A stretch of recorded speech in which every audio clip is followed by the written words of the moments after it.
Welcome to shadow news. ముందుగా బులెటిన్లోని headline చూద్దాం. పాసమైలారం ఫ్యాక్టరీని పరిశీలించిన సీఎం రేవంత్ రెడ్డి. ఫ్యాక్టరీని గతంలో ఎప్పుడు తనిఖీ చేశారని అధికారులకు ప్రశ్న. ప్రమాదానికి కారణంపై సమగ్ర నివేదిక ఇవ్వాలని ఆదేశం.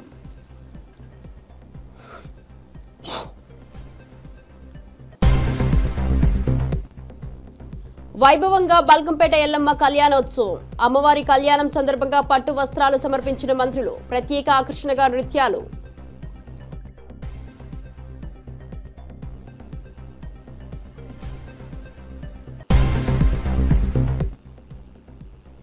కస్టడీకి తీసుకున్న సిట్ అధికారులు. జైలు వద్ద చెవిరెడ్డి తీవ్ర భావోద్వేగం. లిక్కర్ స్కామ్లో సిట్ కస్టడీకి చెవిరెడ్డి. తనను అన్యాయంగా జైలుకు పంపారన్న చెవిరెడ్డి.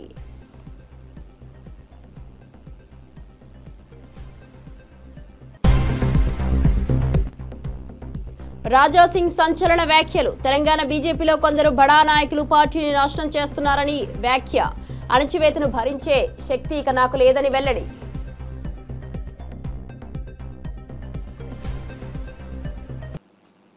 డీటెయిల్ చూస్తే సిగాచి కంపెనీ నిర్వహణ తీరుపై తెలంగాణ ముఖ్యమంత్రి రేవంత్ రెడ్డి తీవ్ర అసహనాన్ని వ్యక్తం చేశారు. ఇటీవల జరిగిన ఘటనపై ఆందోళన వ్యక్తం చేస్తూ గతంలో ఎప్పుడైనా ఇలాంటి ప్రమాదాలు జరిగాయా అని సిగాచి మేనేజ్మెంట్ ప్రశ్నించారు. మృతుల కుటుంబాలను మరియు గాయపడిన వారికి ఎలాంటి పరిహారం అందిస్తారో వెల్లడించాలని డిమాండ్ చేశారు. ఇక సురక్షితమైన కార్మిక వాతావరణం కల్పించడంపై కంపెనీ మరింత శ్రద్ధ వహించాలని సూచించారు. ఈ విషయంలో నిపుణుల అభిప్రాయాలను తీసుకోవాలని తెలిపారు. కంపెనీ నిర్వహణ విధానంలో మార్పులు తీసుకురావడం ద్వారా భవిష్యత్తులో ఇలాంటి ప్రమాదాలను నివారించవచ్చని రేవంత్ రెడ్డి సూచించారు. Board has to give some authorization to this person, then this person can negotiate, this person can take a decision. If he is not competent authority, we are going to deal with him also. Tomorrow they will say that he is not authorized person. How come he has?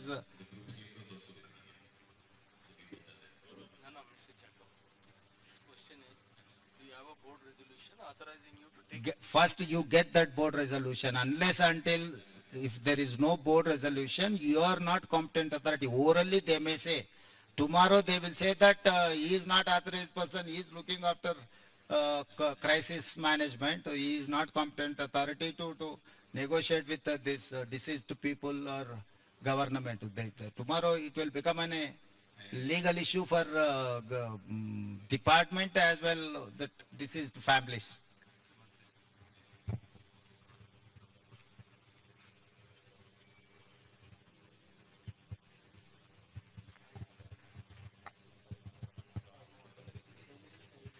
What is the reason? Director factories, director factories, no. Em per ni per? Rajgopal, have you inspections ivanni chesinawa?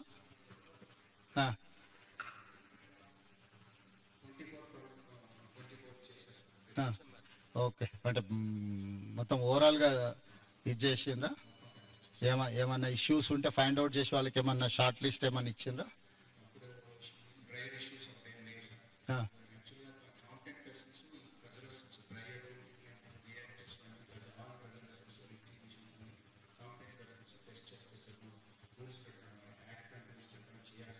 అంటే periodical inspections జరిగినాయా?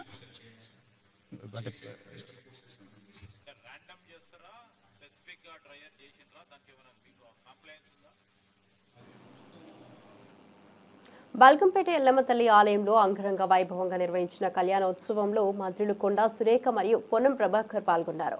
ఈ సందర్భంగా అమ్మవారికి ప్రత్యేక పూజలు నిర్వహించి పట్టు వస్త్రాలను సమర్పించారు. ముఖ్యంగా రాష్ట్రం నలుమూలల నుంచి భక్తులు పెద్ద ఎత్తున విచ్చేసి ఆలయ ప్రాంగణాన్ని సందర్శించారు.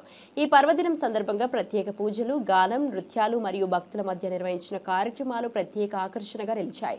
అమ్మవారి ఆశీర్వాదాలు అందుకుని భక్తులు తమ కుటుంబాల సుఖ సంతోషాలను కోరుకున్నారు.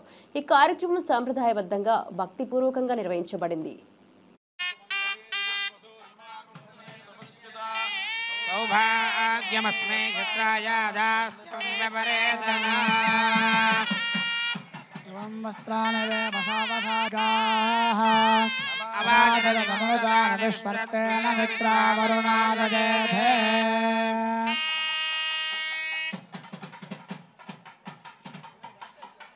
हिरण्यरोपस्व हिरण्यचन्द्रगपान्नपात्सेति हिरण्यवर्णः हिरण्ययात् परिजाने निषद्या हिरण्यजातदद्यन्नमस् पुष्पावते प्रसोवत फला पुष्पायाष्टपुष्पिनेः बृहस्पतिप्रचोदयात्तानो पञ्चस्वगोहदः गोपां पुष्पं वेद पुष्पवान् प्रजावान् पशुमान् भवति। చెవిరెడ్డి భాస్కర్ జైలు వద్ద హల్చల్ చేశారు. తనపై తప్పుడు కేసులు పెట్టారని ఆగ్రహం వ్యక్తం చేశారు. సిట్ విచారణ కోసం కోర్టు 3 రోజుల అనుమతి ఇచ్చిన విషయం తెలిసిందే. చెవిరెడ్డితో పాటు వెంకటేష్ నాయుడు సిట్ అదుపులో ఉన్నారు. ఇక తనపై పెట్టిన ఆరోపణలు పూర్తిగా నిరాధారమని చెవిరెడ్డి తెలిపారు. ఎవరిని వదలమని న్యాయ పోరాటం కొనసాగిస్తానని హెచ్చరించారు. ఈ పరిణామంతో రాజకీయ వర్గాల్లో చర్చనీయాంశంగా మారింది. చెవిరెడ్డి తనకు న్యాయం కోసం న్యాయ పోరాటం చేస్తానని ధీమా వ్యక్తం చేశారు.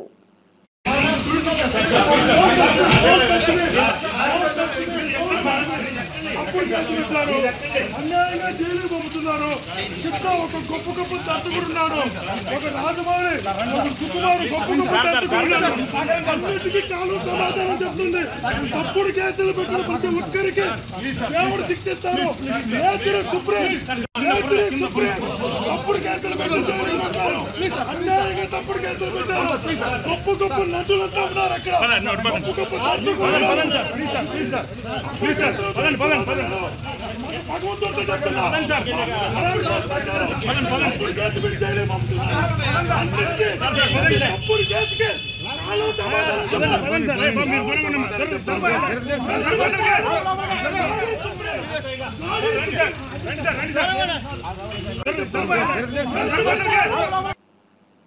నెల్లూరు నగరంలోని 42వ డివిజన్ పరిధిలోని మన్సూరు నగర్లో పెన్షన్ల పంపిణీ కార్యక్రమం జరిగింది. ఈ కార్యక్రమంలో మంత్రి పొంగూరు నారాయణ, ఎంపీ వేమిరెడ్డి ప్రభాకర్ రెడ్డి పాల్గొన్నారు. స్థానిక మహిళలు వీరికి ఘన స్వాగతం పలికారు. ఈ సందర్భంగా వృద్ధులు, వికలాంగులు, వితంతువులకు ఇళ్ల వద్దకే వెళ్లి పెన్షన్లను అందించారు. ఈ కార్యక్రమం స్థానిక ప్రజల హర్షం మరియు కృతజ్ఞతలకు పాత్రమైంది. ప్రభుత్వం ప్రజలకు అందించే ఈ సేవలు నిత్య జీవితంలో వారికి ఎంతో ఉపయుక్తంగా ఉంటాయని మంత్రులు పేర్కొన్నారు. ఈ పథకం ద్వారా ప్రజలకు ప్రభుత్వం అందిస్తున్న సహాయం వారి జీవితాల్లో ముఖ్యమైన మార్పులు తీసుకొస్తుందని తెలిపారు.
తెలంగాణ బీజేపీ నేత గోషామహల్ ఎమ్మెల్యే రాజాసింగ్ సంచలన వ్యాఖ్యలు చేశారు.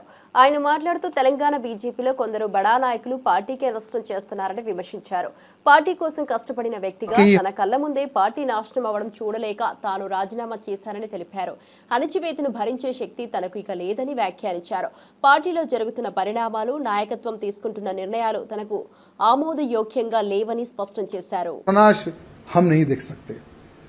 यानी बीजेपी को डुबोने का कार्य कर रहे हैं यहाँ के लोग। यहाँ के कुछ अधिकारीगण जो सत्ता का गलत उपयोग करके पार्टी को डुबोने का जो कार्य कर रहे हैं ना, तो ऐसी डूबती नैया में और पार्टी को डूबते हुए हम नहीं देख सकते, इसलिए हम पार्टी के बाहर आए।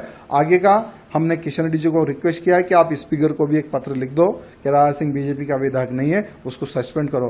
अगर किशन रेड्डी जी वो भी अगर काम कर देते तो उसका भी हम समर्थन करते हैं। बाकी का हम एक हिंदू नेता है, धर्म प्रचार करना हमारा काम है, वही करते रहेंगे। सर, आप इतने साल से पार्टी में रहे, 3 बार आपने बीजेपी में जीते, और आपकी और पार्टी वर्कर्स को क्या बोलना चाह रहे हैं? मेरे पार्टी के कार्यकर्ताओं से यही निवेदन करना चाहूँगा, ठीक है ये मेरा व्यक्तिगत निर्णय था, क्योंकि हर इंसान कुछ सालों तक जुल्म सह सकता है, लेकिन कंटिन्यू जुल्म सहे उतनी शक्ति मेरे पास नहीं है। लेकिन आप लोग पार्टी में रहिए, पार्टी की सेवा करते रहिए, आज नहीं तो कल आपके अच्छे दिन आएंगे। कुछ जो लोग हैं ना, जो एक नाग की तरह पार्टी को घेर कर बैठे हैं कुछ लोग।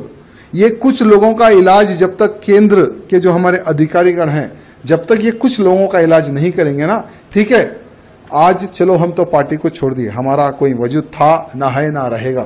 हम एक हिंदू कार्यकर्ता हैं, भले राजनीति से हटकर हम हिंदुत्व का कार्य करते हैं और आगे भी हम हिंदुत्व का प्रचार और हिंदुत्व की सेवा हम करते रहेंगे, लेकिन उन कार्यकर्ताओं का विचार करने की आवश्यकता है जो एक विश्वास के तौर पर। సీఎం రేవంత్ తీసుకున్న దూకుడు వల్లే బనకచెర్లకు అనుమతులు నిలిపివేయబడ్డాయని ఎంపీ చామల కిరణ్ కుమార్ రెడ్డి పేర్కొన్నారు. ఈ చర్యను బీజేపీ బీఆర్ఎస్ తమ విజయంగా ప్రచారం చేస్తుండడం గమనార్హం. కేంద్ర నిపుణుల కమిటీ సైతం సిడబ్ల్యూసీ జీడబ్ల్యూడీటీ పరిశీలన లేకుండా అనుమతులు ఇవ్వలేమని స్పష్టం చేసింది.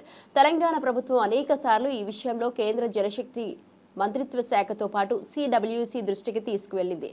ఈ సందర్భంలో పవర్ పాయింట్ ప్రెజెంటేషన్ ఇచ్చినప్పటికీ కిషన్ రెడ్డి ముందు రోజే కేంద్ర మంత్రిని కలిశారనే సమాచారం.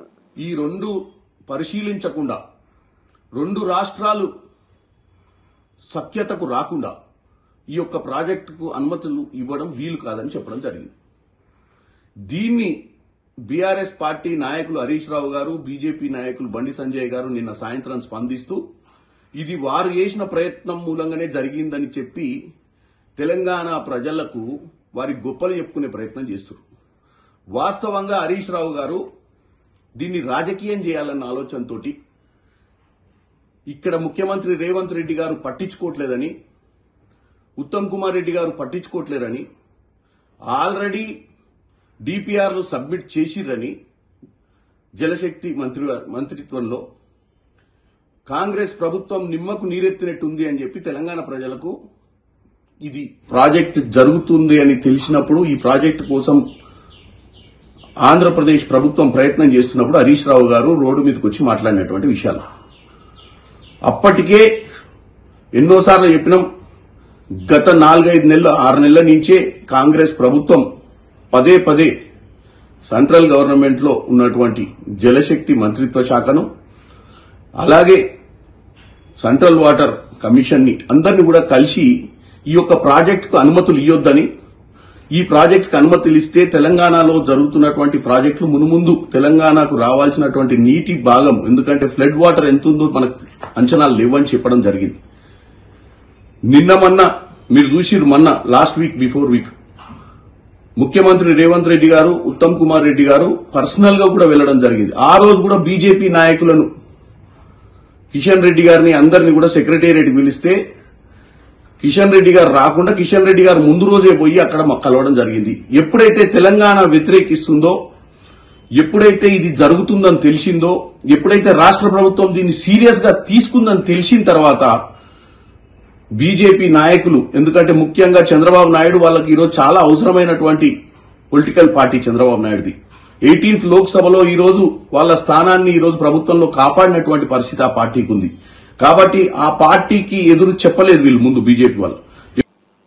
రెవెన్యూ శాఖ మంత్రి పొంగులేటి శ్రీనివాస్ రెడ్డి విర్రవీగే నాయకులకు వచ్చే స్థానిక సంస్థల ఎన్నికల్లో బుద్ధి చెప్పాలని ప్రజలను కోరారు. అసెంబ్లీ, పార్లమెంటు ఎన్నికల్లాగే స్థానిక సంస్థలలో కూడా కాంగ్రెస్ ఘన విజయం సాధించాలన్నారు. వరంగల్ జిల్లా రాయపర్తిలో 14,17,00,000 వ్యయంతో 20,000 టన్నుల సామర్థ్యం గల గోదాముల నిర్మాణానికి భూమి పూజ నిర్వహించారు. ఈ సందర్భంగా మంత్రి మాట్లాడుతూ ప్రతి పేదవాడి ముఖంలో చిరునవ్వు చూడాలన్నదే ఇందిరమ్మ ప్రభుత్వ లక్ష్యమని అన్నారు. ప్రజలకు సేవ చేయడం ద్వారా వారి జీవితాల్లో మార్పు తీసుకురావాలని ప్రభుత్వం కృషి చేస్తోందని తెలియజేశారు. స్థానిక ఎన్నికల్లో కాంగ్రెస్ కు మద్దతు తెలియజేయాలని ప్రజలను అభ్యర్థించారు. పెంచుకొని కోరలున్నాయి కదా అని విర్రవీకే నాయకులకి మరొక్కసారి ఈ పాలకుర్తి ప్రజలు, పాలకుర్తి ఓటర్లు ఆ కోరలు మరొక్కసారి పేకాలి అని మనస్ఫూర్తిగా మీకు తెలియజేస్తున్నాను. వచ్చింది మన ఇందిరమ్మ ప్రభుత్వం. ఇంకా సుమారు 3 సంవత్సరాల 6-7 నెలలు ఉంటుంది. ఏ అభివృద్ధి జరగాలన్నా, ఏ మంచి జరగాలన్నా రాష్ట్ర ప్రభుత్వం అవసరం ఉంది. కాబట్టి స్థానిక సంస్థ ఎన్నికలు అవి ఏ వచ్చినా, ఎప్పుడొచ్చినా మీరు పట్టుదలతో మీరు ముందుండండి. మీకు అండదండలుగా ఈ వేదిక మీద. కాబట్టి స్థానిక సంస్థ ఎన్నికలు అవి ఏ వచ్చినా, ఎప్పుడొచ్చినా మీరు పట్టుదలతో మీరు ముందుండండి. మీకు అండదండలుగా ఈ వేదిక మీద ఉన్న మేమందరం మంత్రి కొల్లు రవీంద్ర తిరుమల శ్రీవారిని దర్శించుకున్నారు. ఈ సందర్భంగా ఆయనకు ఆలయ అధికారులు ప్రత్యేక పూజా కార్యక్రమాలు నిర్వహించారు. ఆలయ పరిసరాల్లో భక్తులు పెద్ద సంఖ్యలో పాల్గొన్నారు. మంత్రి రవీంద్ర మీడియాతో మాట్లాడుతూ రాష్ట్ర అభివృద్ధికి శ్రీవారి ఆశీస్సులు తీసుకున్నారని తెలిపారు. భక్తుల సౌకర్యార్థం టీటీడీ తీసుకుంటున్న చర్యలను ప్రత్యేకంగా ప్రశంసించారు. అలాగే భక్తులకు ఇంకా మెరుగైన సేవలు అందించడానికి ప్రభుత్వం కట్టుబడి ఉందని ఆయన పేర్కొన్నారు.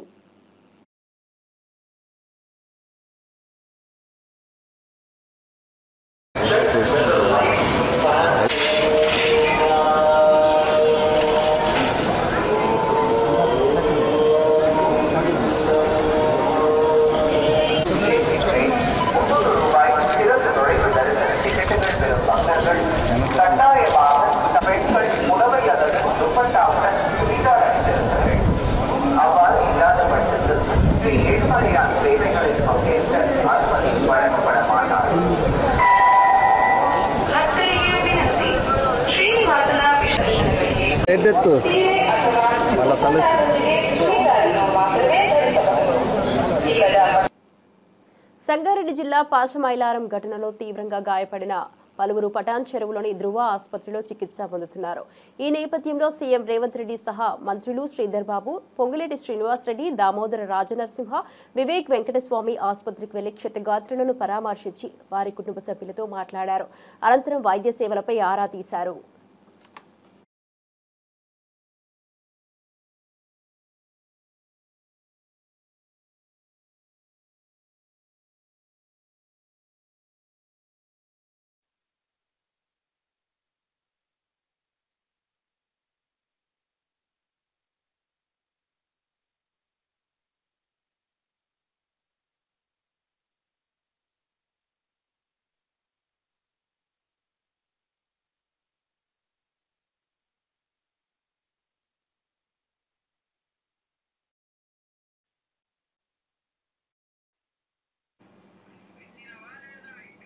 ఏపీలో నిత్యం రాజకీయంగా రావణ కాష్టంగా ఉండే నియోజకవర్గాల్లో తాడిపత్రి ఒకటి.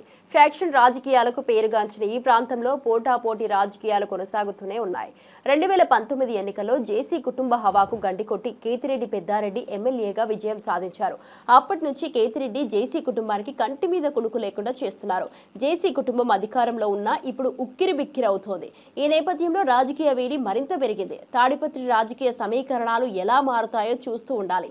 రాజకీయ శత్రుత్వం మధ్యలో ప్రజల అభివృద్ధి కోసం నేతలు పాటుపడాలని స్థానికులు కోరుతున్నారు. ఆయన కోడలు అక్కచెల్లెళ్ళు గౌరవంగా బతికినాం. ఈరోజు కూడా నన్ను ఇష్టపడతారు ఈ ఊరిలో. మీరు అనుకుంటారేమో అందరూ నామినేషన్ వేస్తారు, మీ మాదిరి చేయను, నన్ను ఎన్నుకుంటారు. ఎందుకంటే నేను పనిచేయకపోయిన వారు దుర్మార్గులు వద్దంటారు, మళ్ళీ వస్తే కొడతారా? ఇవన్నీ మాటలమ్మా. దశ ఇంకా 4 ఏళ్ళు ఇప్పుడు మా చేతిలో మేము కొట్టాలన్నా అందరినీ ఇడిసిడిచి ఏం మాటలు తెలుసుకోండి దయచేసి. నేను ఎట్లా అంటే అట్లా పోను. నా బాధ ఉంది, నాకే వదిలిపెట్టే ప్రసక్తే ఉండదు. ఎందుకు వదులుతాం? అక్కడ అమ్మటే చెప్పిన కాలువ కట్టద్దురా అని పోలీసులు తెచ్చి కడతారు. ఆ పొద్దు ఇప్పుడు నేను పీకమంటావా? అది రోడ్డు పీకమంటావా? వాళ్ళ స్తంభం ఏడుంది? అయినా కానీ నేను లీగల్గా పోతా, మీరు ఫైట్ చేయండి. అదే కానీ నిన్న కూడా చెప్తే ఫైర్ గాడు మేలు వాడే మొగోడరా 5 సంవత్సరాలు 5 నెలలు సతాయించినాడు మమ్మల్ని. మేమేమనలేదు, కోర్టు ద్వారానే పోతున్నాం. ఇది కూడా కోర్టు ద్వారానే పోతాము. ఆ వద్దు కొడతామో పోతామో అది వేరే కథ. తెలిసి రావాలా, ఇలా ఎవరికి జరగకూడదు, రేపు మీకే జరగకూడదు, నాకు జరగకూడదు, ఎవరికి జరగకూడదు ఊరిలో. అంతేగాని ఏముంది కష్ట చెప్పు. రేపు నా దగ్గర రావచ్చు, నేనే రావచ్చు వైఎస్ఆర్లోకి. మీ అందరికైనా క్లోజ్ ఆ ఫ్యామిలీ. మేము ఇప్పుడు వాళ్ళం కాదు. బాధ నేను మా పాపని ఇప్పుడు నేను తిరిగితే ఏం చేస్తుంది? అది తల దించుకుంటుంది. మీరెంత ఏమంటారు? ఎంత దుర్మార్గం నా కొడుకు ప్రభాకర్ రెడ్డి అంటారు. ఆ మాట అనిపించుకోదలుచుకోలేదు. తెలంగాణ బీజేపీ అధ్యక్షుడిగా రామచంద్రరావు ఏకగ్రీవంగా ఎన్నికయ్యారు. పార్టీ వర్గాలు ఆయనకు సమగ్ర మద్దతును ప్రకటించాయి. రామచంద్రరావు నేతృత్వంలో తెలంగాణలో బీజేపీ మరింత బలపడాలని నాయకత్వం ఆశాభావం వ్యక్తం చేస్తోంది. రాజకీయ అనుభవం, కృషి, పార్టీ విధానాలపై అవగాహనతో రామచంద్రరావు తెలంగాణలో బీజేపీని ముందుకు తీసుకెళ్లే దిశగా పలు కార్యక్రమాలు చేపట్టాలని భావిస్తున్నారు. ఈ ఎన్నికతో బీజేపీ కార్యకర్తల్లో ఉత్సాహం నెలకొంది. రాబోయే ఎన్నికల్లో పార్టీ విజయాల కోసం రామచంద్రరావు కార్యాచరణ సిద్ధం చేరున్నారు.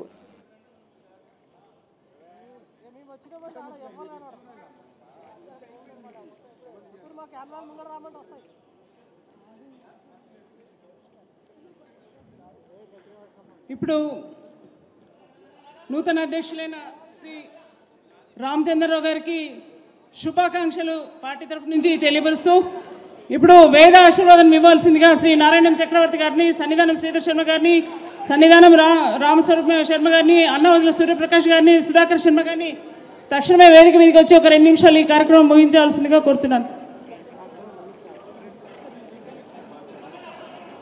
పేర్లు ఎవరైతే చెప్పినా వాళ్ళు మాత్రమే రావాల్సిందిగా కోరుతున్నాము.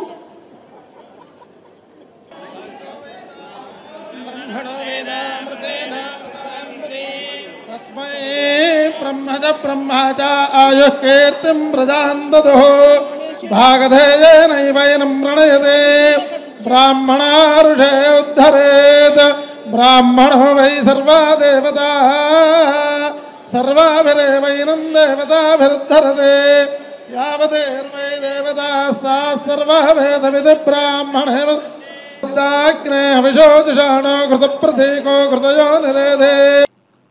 రాష్ట్ర వ్యాప్తంగా ఆర్టీసీ బస్సులో టికెట్ కోసం డిజిటల్ పేమెంట్ విధానాన్ని ప్రవేశపెట్టనున్నట్లు మంత్రి పొన్నం ప్రభాకర్ తెలిపారు.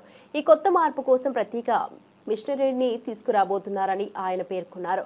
డిజిటల్ పేమెంట్ ద్వారా ప్రయాణికులకు మరింత సౌకర్యం కల్పించడమే లక్ష్యమని తెలిపారు. ఈ పద్ధతి అమలులోకి వస్తే టికెట్ కొనుగోలు వేగవంతం అవడంతో పాటు ఖర్చులేని వ్యవహారాలు సులభతరం అవుతాయని మంత్రి తెలిపారు. ప్రయాణికుల సౌలభ్యం దృష్ట్యా ఈ కొత్త విధానానికి ప్రజలు మంచి స్పందన ఇవ్వాలని ఆశాభావం వ్యక్తం చేశారు. ప్రాంత ప్రజలకు అదేవిధంగా ప్రతి పౌరుడు ఉపయోగించుకున్నటువంటి ఆర్టీసీ సంస్థలో కొన్ని రిఫార్మ్స్ తీసుకొచ్చే భాగంగా పెరుగుతున్నటువంటి సాంకేతికతను ఆధారంగా చేసుకొని ఐటీ మిషన్స్ అంటే క్రెడిట్ కార్డు కానీ లేదా ఇతరత్ర ఏదైతే డిజిటల్ పేమెంట్స్ ద్వారా ట్రాన్సాక్షన్ చేసేటువంటి అంశం ఉందో దాన్ని బస్సులో ప్రయాణించే వాళ్ళు ఉపయోగించుకునేటువంటి విధంగా కొత్త యాప్ తోటి కొత్త మిషనరీ తోటి ఈ యొక్క కార్యక్రమం తీసుకోవడం జరిగింది. ఇప్పటికే హైదరాబాద్ లాంటి నగరంలో 3 నెలల కింద ప్రారంభమైన పథకం ద్వారా డిజిటల్ పేమెంట్స్ దాదాపు 16-20% దాకా పెరుగుతూ ఉంది. తెలంగాణలో ఇప్పటికే దాదాపు 9-10 వేల బస్సులు 6,000 బస్సుల పైన ఈ డిజిటల్ పేమెంట్ సిస్టమ్ కానీ అదేవిధంగా ప్యాసింజర్కు డెస్టినేషన్ ఇచ్చేటువంటి విధానం లోపల ఎటువంటి డిస్టర్బెన్స్ లేకుండా తొందరగా టికెట్ ఇచ్చేటువంటి విధంగా పంచుకొట్టడము వాటికి వీటికి ఆ మాన్యువల్ కాకుండా టెక్నికల్ సిస్టమ్ లోపల కన్వీనియన్స్ అండ్ అకౌంటబిలిటీ ఉండాలంటే దానికి సంబంధించిన డాటా అంతా కూడా హెడ్ ఆఫీస్లో సింక్రనైజ్ అయ్యి ఎప్పటికప్పుడు బస్సులో ఎంతమంది ప్యాసింజర్స్ ఉన్నారు, ఎక్కడి దాకా వెళ్తా ఉన్నారు, రెవెన్యూ ఏంది అనేది అంతా కూడా ఆన్లైన్ చెక్ చేసుకునే సిస్టమ్ లోపల ఈరోజు ఆర్టీసీని నూతనంగా తెలంగాణ బీజేపీ అధ్యక్షత బాధ్యతలు స్వీకరించిన మాధవ్ పార్టీ బలాన్ని పెంచుకోవాలని కార్యకర్తలను ఉద్బోధించారు. కూటమి మిత్ర ధర్మం పాటిస్తూనే రాష్ట్రంలో బీజేపీ ప్రభావం పెంచే దిశగా కృషి చేయాలని అన్నారు. బీజేపీ కార్యకర్తలకు న్యాయం జరగాలంటే రాబోయే ఎన్నికల్లో సీట్లు పెంచుకోవాలనేది ఆయన అభిప్రాయం. పార్టీ వ్యూహాలు, కార్యక్రమాల ద్వారా ప్రజల్లో విశ్వాసం పెంపొందించాల్సిన అవసరం ఉందని, అందుకోసం నాయకత్వం సమగ్ర కార్యాచరణ సిద్ధం చేయాలని మాధవ్ కోరారు. బీజేపీకి మరింత మద్దతు కూడగట్టేలా కార్యకర్తలతో సహకరించడం ముఖ్యమని ఆయన పేర్కొన్నారు. మన పార్టీలోనే భిన్నాభిప్రాయాలు ఉన్నప్పుడు మిగిలిన కూటమి పార్టీలతో న్యాచురల్గా ఉంటాయి. డెఫినెట్గా భారతీయ జనతా పార్టీకి చాలా పొటెన్షియల్ ఉంది. ఈరోజు 29 ఎలక్షన్స్ వచ్చేటప్పటికి డీలిమిటేషన్ జరిగి సుమారుగా 33% మహిళలకు రిజర్వేషన్ వెళ్తే సుమారుగా 33% సీట్లు కూడా పెరగబోతున్నాయి. కాబట్టి ప్రతి చోట మిత్రధర్మం పాటిస్తూ భారతీయ జనతా పార్టీని అంచెలంచెలుగా పైకి తీసుకొస్తారని చెప్పి మన అధిష్టానం నమ్మకం. ప్రతి ఒక్కరూ ఆశ మీద ఉన్నారు. మన భారతీయ జనతా పార్టీకి కూటమిలో అనుకున్నంత తీరులో లేదు. ఇది అందరూ చెప్పే మాట. మన పార్టీ బలపడాలంటే ఆర్థిక విధానంలో కూడా మనకు స్థానం కలిగాల. అసలు మనం ఎన్ని లిస్ట్ ఇచ్చినా కూడా కొన్ని పోస్టులు కూడా మనకి ఇవ్వడం లే. ఆ పోస్ట్ ఇచ్చేదానికి మాధవ్ గారు కృషి పాత్ర వహించి కఠినంగా ప్రవర్తించాలి. అట్లయితే తప్ప ఇది పరిష్కారం కాదు. 8 నెలల్లో జరిగే ఎలక్షన్లు కానీ రేపు మన కోటా పెంచుకునేదానికి ఇప్పుడు కేవలం 10 ఎమ్మెల్యేలు 6 ఎంపీలే ఇచ్చినారు. దాని మినిమం డబల్ చేయాలా. 12 మంది ఎంపీలకు 20 మంది ఎమ్మెల్యేలు స్థానం చేయాలా. భారతీయ జనతా పార్టీ గనక కూటమిలో కలిసి ఉండకపోతే పరిస్థితులు ఏ విధంగా ఉండేయో రాష్ట్ర ప్రభుత్వానికి తెలియాలి. మాట్లాడితే అంటున్నారు 80% వాళ్ళది, 15% ఇంకో పార్టీది, మీకున్నది 5%. ఏందయ్యా 5%? It is ridiculous. తప్పనిసరిగా ఈ రాష్ట్రంలో ప్రభుత్వ ఆసుపత్రుల్లో సేవలు మెరుగుపరిచినట్లు వైద్య ఆరోగ్య శాఖ మంత్రి సత్యకుమార్ యాదవ్ తెలిపారు. వైద్యులు హాజరు శాతం 8 నుంచి 14% పెరిగిందని చెప్పారు. ప్రస్తుతం 1.43 కోట్ల మందికి ఎన్టీఆర్ వైద్య సేవలు అందుతుండగా వీటిని 1.60 కోట్ల మందికి విస్తరించడమే లక్ష్యంగా ఉందని వెల్లడించారు. విజయవాడ ఆరోగ్య విజ్ఞాన విశ్వవిద్యాలయంలో జాతీయ వైద్యుల దినోత్సవం సందర్భంగా మంత్రి సత్యకుమార్ పాల్గొన్నారు. వర్సిటీ వైస్ ఛాన్సలర్ చంద్రశేఖర్తో కలిసి ఉత్తమ వైద్యులను సన్మానించారు. సత్కారం పొందిన వైద్యులు సేవా సంకల్పాన్ని మరింత బలోపేతం చేస్తామని వెల్లడించారు. వైద్య సేవలు అందించడం కోసం ఎన్టీఆర్ వైద్య సేవని పటిష్టం చేశాం. 25 లక్షల దాకా ఉచితంగా టెర్షరీ హెల్త్ కేర్ ను కూడా ఉచితంగా రాష్ట్ర ప్రజలకు అందించే ప్రయత్నం చేస్తున్నాం. రాష్ట్రంలో నాణ్యమైన వైద్య విద్యను కూడా విద్యార్థులకు అందించడమే కాకుండా ఆయుష్ వ్యవస్థను కూడా ఇవాళ దాన్ని పటిష్టపరిచే దిశగా కూడా అనేక నిర్ణయాలు తీసుకోవడం జరిగింది. అవినీతి కూడా 61% నుంచి 40% తగ్గిందని ప్రజలు చెప్తున్నారు. ఓపీ సేవలు 8 నుంచి 14% పెరిగిందని ప్రజలు చెప్తున్నారు. 17% ఐపీ సేవలు పెరిగాయని చెప్తున్నారు. ఇవన్నీ మేము తీసుకొచ్చిన మార్పుకు ఒక సంకేతంగా నేను ఈ విధంగా తెలియజేసుకుంటూ చాలా రోబస్ట్ మెకానిజాన్ని ఎఫ్ఆర్ఎస్ సిస్టమ్ తీసుకున్నాం, ఫేషియల్ రికగ్నిషన్ సిస్టమ్ తీసుకొచ్చాం. గతంలో కూడా ఉండేది. అయితే వాటిలో ట్యాంపరింగ్ ఇంప్లిమెంట్ చేస్తున్న వాళ్ళని టర్మినేట్ చేయడం జరిగింది ఇటీవల. అదేవిధంగా ముందు నోటీసు ఇస్తున్నాం, కొన్ని రోజుల తర్వాత అర్నల్ లీవ్ను కూడా చేస్తున్నాం. అంటే వాళ్ళు అర్నల్ లీవ్ను కూడా కట్ చేస్తున్నాం. తద్వారా 8% పెరగడానికి కారణం అది. 8 నుంచి 14% ఇవాళ డాక్టర్లు అందుబాటులో ఉంటున్నారని ప్రజలు అంటున్నారు. ఇంకా కఠిన చర్యలు నిర్ణయాలు తీసుకోవడానికి కూడా ప్రభుత్వం వెనకాడబోదు. ఎందుకంటే ఈ ప్రభుత్వానికి ప్రజలకి, పేదలకి, ప్రభుత్వ ఆసుపత్రులకు వస్తున్న పేదలకి ఒక నాణ్యమైన వైద్య సేవలు అందాలి. ఆ విషయంలో ఎటువంటి రాజీ ప్రభుత్వం పడదు. అవసరమైతే కఠిన నిర్ణయాలు కూడా తీసుకుంటుంది, చర్యలు కూడా డాక్టర్ల మీద. ప్రజలకి, పేదలకి, ప్రభుత్వ ఆసుపత్రులకు వస్తున్న పేదలకి ఒక నాణ్యమైన వైద్య సేవలు అందాలి. ఆ విషయంలో ఎటువంటి ఇప్పటి వరకు బులెటిన్ అప్డేట్ చూస్తూనే ఉండండి షాడో న్యూస్.